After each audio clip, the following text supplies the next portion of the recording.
Hey everyone, it's me, Crazy Honda Chris, your automotive advisor here at Randy Kuehl Honda in Cedar Rapids, Iowa. This video is for those that just purchased their awesome 2017 through that 2019 range for the Honda CR-V EX. I'm going to show you how to customize your vehicle settings, so when you drive off the lot, you're set for success. All you have to do is show off the vehicle, all right? If you have any questions, drop them down below in the comments. I'll do my best to answer those questions. If you found this video helpful, you know what to do. Hit that like, smash that subscribe button. I'll keep making these videos, all right guys? Let's go customize your vehicle settings now. All right, so here we are, right in the Honda CR-V, folks. We're at the home menu right now. All right, we're gonna hit settings, select vehicle. If you can't select vehicle because it's faded out, it's because the car's not in park. Let's put it in a park for safety so you can focus right here. All right. Now the first thing that's gonna pop up is gonna be a tire pressure monitoring system calibration. This is gonna be a first from that point.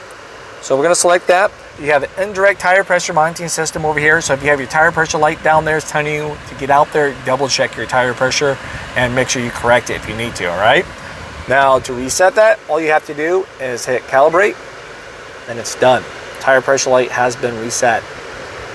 Second option right here is gonna be a driver's assist system setup. This is where you're gonna customize all of your Honda sensing features, how you can customize it from that point. So let's go ahead and select that. I'm going to start from the top and work your way down to the bottom, all right? So you got your forward collision warning distance. So as you're driving down the road, right, it detects you can hit a car, an object, a pedestrian, you know, if it senses that stuff, it gives you 3 stages. You can choose, as you select this, those 3 stages on those distance when you want it to start warning you, all right? The manufacturer, for me, put it on default. So, hey, I'm going to keep it on default. They put it there for a reason. I would encourage you to double check the owner's manual to know the exact distance between short, normal, and long. All right, so with that being said, I'm gonna keep it in normal for the next person to test drive. So you can choose to hit save. From that point, double tap on the screen somewhere because there's a little delay. Next thing we're gonna have is gonna be your adaptive cruise control forward vehicle detection beep. Oops, there we go. So now with your adaptive cruise control, as you guys know, your Honda sensing is available when you see the green writing. If you don't see that, just hit this main button, all right? And it comes on and off. As you see, as I hit this main button now, it's off. I hit it again. There we go, it displays right up there, your ACC. So this is us, setting the distance between you and the car in front of you. Boom, boom, right? And once it finds a car, by default, just like this button shows, it's gonna have a white car above those lines. Now this is just giving you an example. So let's say you're going 35, the car in front is going 30. I found that car, it slows you down, it gives you a visual. You want it to beep at you so you know why you're slowing down. So you'll feel that car kind of, you know, slow down to maintain that distance. All right. For me, I'm going to turn this on. I like to have all the beeps and all the offers on for all of my customers. So when they drive it, they know exactly what the Honda CR-V has to offer. All right. So there we go. There's no right or wrong answer, guys. This is totally for you to customize what you want your vehicle to do, all right? You always can go back and change this stuff as you live life and decide, you know what, let's change it. Now, this next option is going to be a blind spot information system. So as you guys probably already know, over here on your side mirrors, as I roll down this window, you have the nice little indicator right here, right? This indicator pretty much lights up when the car is doing blind spot as you're going 20 miles an hour or faster. The only time it talks back to you, depending on your setting, is when you have your turning indicator on and someone's in your blind spot. All right, so that's the way we're going to set the car. You can keep it as a visual only, but why not have have that audible noise as well from there. So we're going to hit the back button, set the way I want it. Next thing is going to be your lane keeping assist suspense beep. It's off right now. I'm going to turn that on. So your lane keep assist is going to be this button right there.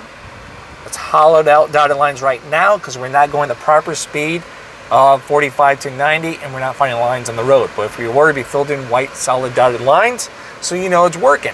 So pretty much as you go out of your lanes a little bit, this is simply as it brings you back where you have your setting set as warning only. As it brings you whatever, warns you that you're going out, it's going to beep at you as you go out of your lane. So yeah, I like it to beep at me as I go out of my lane. So we're going to hit save. You got your road departure. You can change the sensitivity on this. You have normal, wide, or warning only. So when you go off the road, hey, guess what? It'll do one of those. From that point, it'll bring you back, or it's just going to warn you. I want it to bring me back. So we'll keep it on normal. Scroll down here, we got your driver's attention monitor. So the car has a way to sense when you're not really paying attention. You should probably take a break as you're driving down the road, right? Maybe because you're wobbling around back and forth, not staying in lines. It senses that. So it's going to warn you in these kind of ways. Most likely you never experienced this, but if I need to take a break, I probably want to be warned. All right, so we'll keep it as that option from there. So that's everything underneath your driver's assist system setup. Next option we're going to have is going to be a meter setup. So let's select that. Once again, we're going to start from the top and work our way down to the bottom, all right? So you have your outside temperature gauge. You can fine tune this within 5 degrees swing either way, all right? So I'm going to keep it on default. I'll let you guys decide if you need to fine tune it or not. Now we're going to have your trip A and trip B. As we select that, you can choose when that resets. So if you're pretty big on that, keeping track of it, I know I am. I got one, so every time when I refuel, or the other one is between oil changes, stuff like that, maybe trips, you can decide from that point. Now trip B is going to be the same exact thing.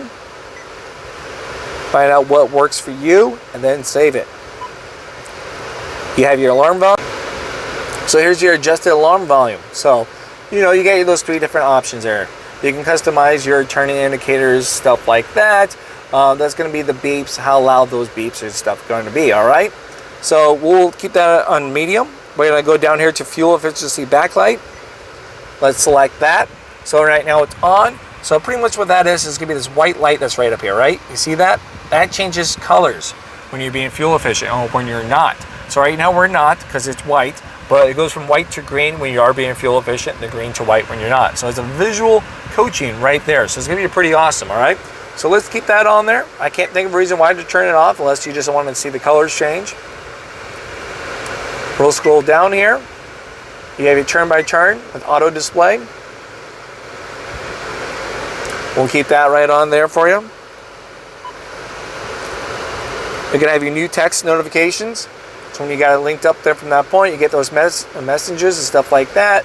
Gives you a little, you know, notification on this. So that's nice. You got your speed and distance. If you need to change from miles per an hour to, you know, the next option there, you can. This is where you'll do that at. Then you got your tachometer right here. So right now it's on. Your tachometer is right up there up top. If you want to clean it up for any particular reason, you don't want it, just go ahead, click no. We'll click the save button, and then there we go. You can see it cleans it right back up. I'm going to turn this right back on. Me personally, I just like the look of it. I like all the busyness going on here. And there we go. So now that's everything underneath your meter setup. Now we're going to go to your keyless access setup. Start from the top and we're going to work our way down, all right? So remote start comes standard. This is simply to disable that feature so you can't use it on the key fob. But hey, you know what? I live in Iowa. I like the idea of that remote start, so I'm going to keep it on. You have your door and unlock. So this is us walking up with the key fob in our pocket, our purse, our jacket, whatever, put your hand in the handle, right? Which of these doors do you want to unlock? Do you want all doors or do you just want the driver's side door? All right. Select what you want and let's save it up. Now there's going to be a delay as you put your hand in the handle, okay? It's not going to be boom, hand in the handle, unlocks right away. It's going to be about a second. So you want a visual. It's going to flash the lights to let you know, hey, you can yank on the handle now. So someone's not just there yanking on it. So I'm going to keep that on. Same thing here. Delay, that's simple. Do you want audible noise to let you know, hey, the car has unlocked with your smart entry. So I'm going to say yes, let's do it. Now we have our lighting set up. A lot of people don't mess with this, but hey, you know what? For the heck of it, let's go through it here for you guys, okay? So you have your interior light dimming time. All right? So pretty much this is going to be like your dome lights, stuff like that. You shut the car, you shut the car door in X amount of times, these lights will turn off. All right? Headlight timer.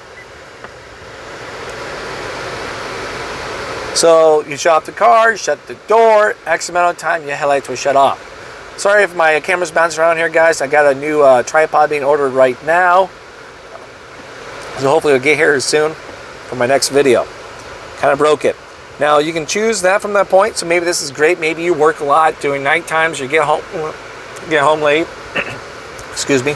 Get home late, and you have a distance kind of walk, stuff like that. You just want to see a little more lighting. You can totally change this whenever you want. All right. All right. Auto light sensitivity. So pretty much when you have your headlights on auto, right? Get these bad boys on auto. For your day and nighttime transparency levels, it's going to change how sensitive that is before your headlights come right on.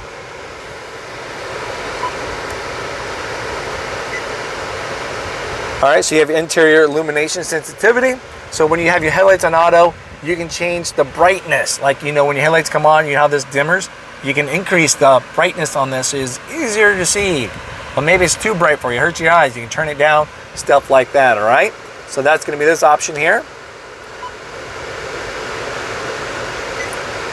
So you got your auto headlight on with wiper on. So when you have your headlights on auto and your wipers come right on, your headlights will come on. So there we go. Doesn't matter if it's day or night time, just get those on and it'll come right on. Well, if you have that setting set to that. All right, so that's everything underneath lighting setup. We're gonna do door and window setup. We're gonna start from the top and work our way down to the bottom, all right?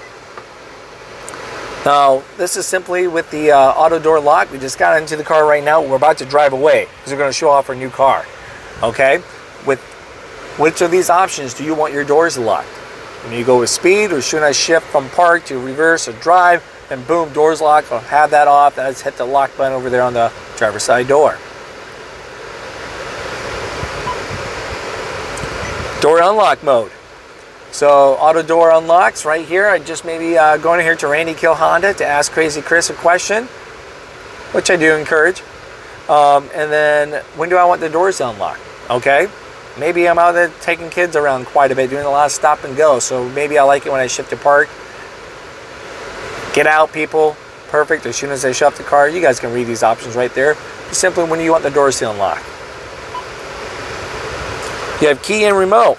So now by default, keep this in mind, by default, if you hit unlock twice on the key fob, all doors unlocked.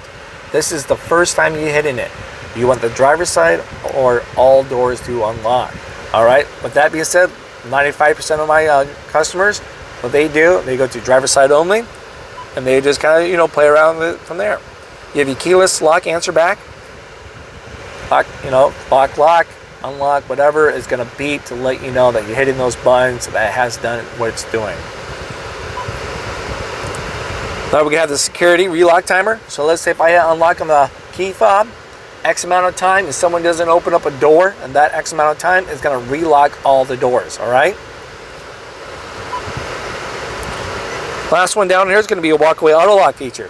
It's off right now. I'm going to turn this on. This is simply if I get out of the car, shut the door, walk away with the key fob in my hand or in my pocket, whatever, just out of the car, 10 feet away, locks all the doors just like that. But if I leave this in here, right, walk away, it will not lock the key in the car, all right? Only way you can lock this key in the car is maybe, you know, I left my jacket in with the key fob. My wife takes her key fob in, you know, she has to take her key fob out of her purse where she keeps it at, hit the lock button, and it registers that you're purposely locking this key fob in there. That's the only way you can lock a key fob in the car, all right?